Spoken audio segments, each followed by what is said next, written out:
Avez-vous déjà eu l'impression que vos doigts ne voulaient pas coopérer? Vous tentez d'apprendre un nouveau morceau ou d'improviser, mais c'est le 5e doigt qui joue à la place du 4e. Ou bien vous cherchez à être précis dans l'exécution d'un passage difficile, mais vos doigts ne suivent pas. La phrase manque de fluidité et le rythme est saccadé. Le problème, c'est que vos doigts se coordonnent mal, la liaison d'une note à l'autre n'est pas bien maîtrisée. Et pour progresser dans ce domaine, sachez qu'il existe 2 écoles d'enseignement. La première suggère que s'entraîner sur des morceaux suffit, tandis que la seconde pense que faire des exercices supplémentaires en dehors des morceaux et de l'improvisation, bien c'est la clé pour gagner du temps. Dans ces 2 approches, il y a des avantages et des inconvénients. L'avantage de ne travailler que sur les morceaux, c'est que c'est plus plaisant, on est dans la musique, on a l'impression d'apprendre quelque chose d'utile et de tout de suite satisfaisant pour l'oreille. Mais l'inconvénient, c'est que parfois on bute sur des vraies difficultés et on n'arrive pas à les régler, et rabâcher encore et encore le morceau ne règle pas le problème. Et bien souvent, cette difficulté va se présenter dans un autre morceau et on va avoir l'impression de repartir du début. A l'inverse, faire des exercices en dehors des morceaux permet d'attaquer le fond du problème et de vous donner beaucoup d'atouts pour ensuite pouvoir utiliser la technique dans votre morceau ou alors dans l'improvisation. Le gros inconvénient des exercices, c'est que la plupart du temps c'est ennuyeux, c'est rarement musical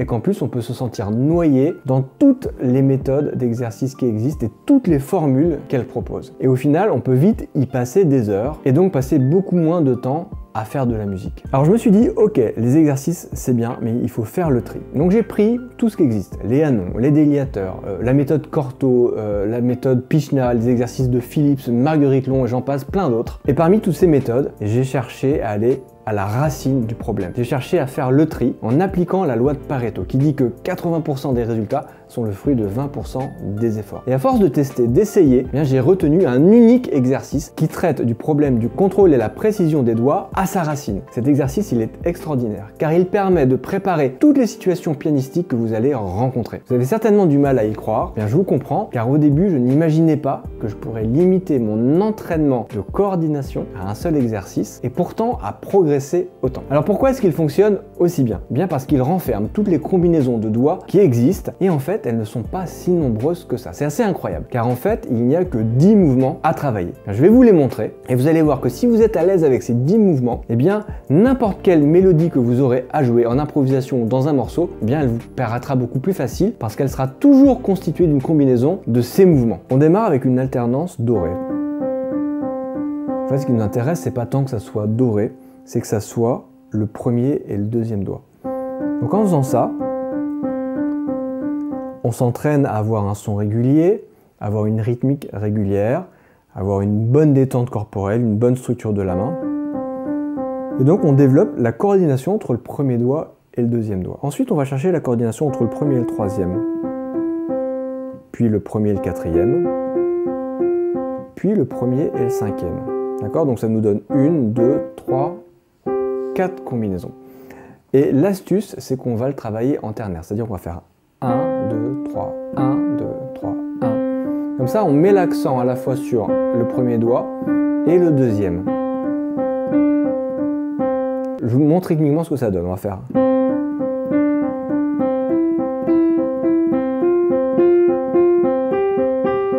Alors, on peut jouer en mettant le métronome, par exemple, comme ça.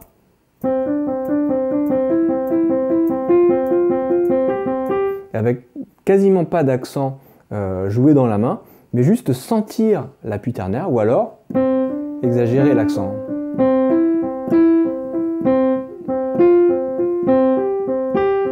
Comme ça, on s'habitue à donner beaucoup de vitesse à un doigt parfois pour jouer fort ou à en donner beaucoup moins pour jouer pianissimo. Et ce travail, on va le faire aussi à la main gauche. Et si on est en mouvement parallèle, ça va être le cinquième doigt et le quatrième qui va être joué à la main gauche pendant que la main droite joue 1 et 2.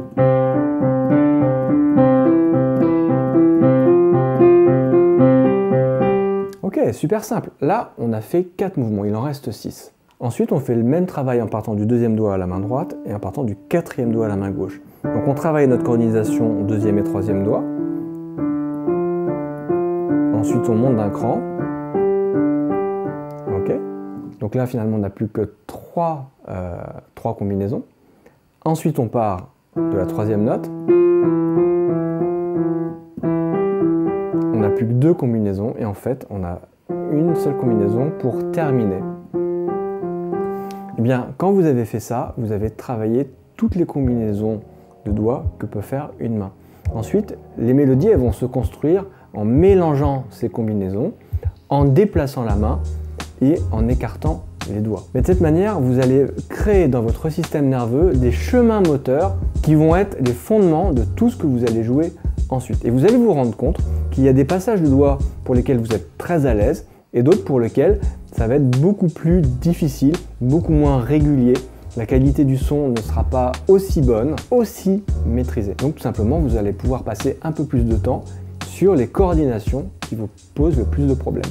Alors, comment travailler cet exercice de manière optimale et en tirer le maximum de profit en un minimum de temps? D'abord, je vous conseille de jouer d'abord la main droite toute seule, puis la main gauche toute seule, et ensuite les mains ensemble. L'idée est de donner des temps de repos à la main, car comme ce sont des exercices quand même un peu répétitifs, bien quand on n'a pas l'habitude, les articulations ont besoin de temps pour s'adapter. Donc moi je fais toujours cette alternance, main droite, la main gauche se repose. Ensuite, main gauche toute seule, la main droite se repose, les deux mains ensemble, ce qui permet aussi de travailler la coordination des doigts aussi entre les deux mains, et ça c'est vachement important car c'est souvent très difficile d'avoir une attaque qui est extrêmement précise en même temps aux deux mains, surtout quand on a le pouce à la main droite et le cinquième doigt à la main gauche. Et pour aller plus loin dans le travail de coordination des deux mains ensemble, bien plutôt que de jouer en parallèle, bien vous allez aussi travailler en miroir. Donc là, quand on joue pouce et deux, pouce index à la main droite, bien c'est pouce index qui joue à la main gauche, donc ça donne ça. Je vous joue l'exercice en entier.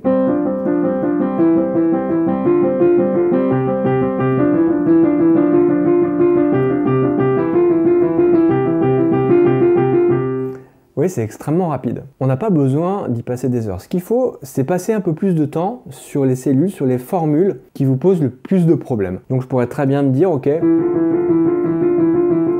tiens, mi fa, main droite et ré mi main gauche, en fait troisième et quatrième doigt aux deux mains. C'est moins précis, bien je vais passer un petit peu plus de temps et je vais toujours alterner main droite, main gauche, mains ensemble. En jouant cet exercice un peu tous les jours à différentes vitesses, avec différentes forces, différentes nuances, vous allez vous rendre compte que votre jeu devient plus précis et que vous apprenez plus rapidement vos morceaux. Vous allez sentir que vos doigts répondent mieux, que ce soit pour jouer un morceau ou pour improviser. Mais le problème, c'est que pour l'instant, vous ne savez le faire que sur les touches blanches. Et quand on ne joue que sur les touches blanches, on ne s'habitue à jouer que sur un relief complètement plat. Or, quand vous allez improviser ou jouer sur des morceaux, vous allez jouer dans plein de tonalités différentes et donc de reliefs différents. Donc il vous reste à explorer maintenant les reliefs du piano, c'est-à-dire les différentes alternances entre touches blanches et touches noires. Évidemment, les combinaisons sont très nombreuses, mais ne vous inquiétez pas, vous pouvez choisir simplement un relief, le garder pendant quelques jours, le temps de vous habituer, et puis vous passez à un autre, et comme ça vous progressez sans limite de temps, toujours avec le même exercice, mais ce que vous faites évoluer, eh bien ce sont les reliefs. Comment aborder l'étude de ces reliefs? Eh bien je vous recommande un enchaînement de positions qui a déjà fait ses preuves, qui est souvent décrit dans les exercices et qui est à mon avis une très bonne idée pour démarrer. C'est tout simplement de partir de la position avec un relief à plat, ok, on démarre comme ça, et ensuite vous allez décaler la troisième note vers le grave. Du coup ça vous fait passer d'une position majeure à une position mineure. Ensuite vous décalez la deuxième note du groupe de 5 vers la gauche encore, d'un demi-ton, et la cinquième note. Et là on arrive sur une position qu'on appelle diminuée. Donc si je prenais le début de l'exercice, je le fais une fois sur les touches blanches. Ensuite, je l'ai fait en majeur, puis en mineur. Et je le fais en diminué.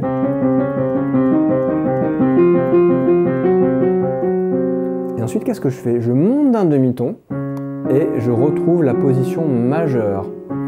Mais avec un relief complètement différent parce que j'ai 4 touches noires et une touche blanche, donc qui est plus basse que les autres. Et vous allez vous rendre compte que les coordinations que vous maîtrisiez sur les touches blanches, eh bien, vous allez devoir les affiner à chaque fois que le relief va changer un peu.